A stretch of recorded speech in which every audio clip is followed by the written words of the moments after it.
రామ్ చరణ్ అంటే ఏంటో తెలియాలంటే ఈ ఒక్క వీడియో చాలు.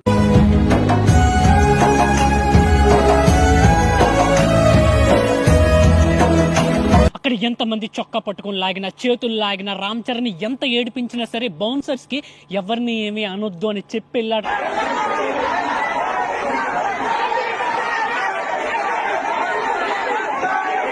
యాజ్ ఎ ప్రభాస్ ఫ్యాన్ ఈ ఒక్క ఇన్సిడెంట్ చూసాక రామ్ చరణ్ గారి మీద నాకున్న రెస్పెక్ట్ ఇంకా పెరిగింది.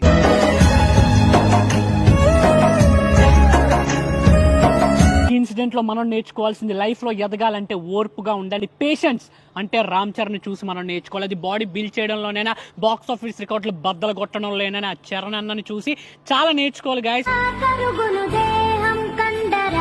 ఈ మధ్యన కొంతమంది నిబ్బాగాళ్ళు వెయిట్ లాస్ స్టార్ట్ చేసి 1 వీక్ లోనే గివ్ అప్ ఇచ్చేస్తున్నారు, రిజల్ట్ రావట్లేదని. అలాంటిది ధృవాలో అలాంటి బాడీ బిల్డ్ చేస్తారంటే ఎంత పేషెన్స్ కావాలి. ఫిట్నెస్ లోనైనా, లైఫ్ లోనైనా పేషెన్స్ ఇస్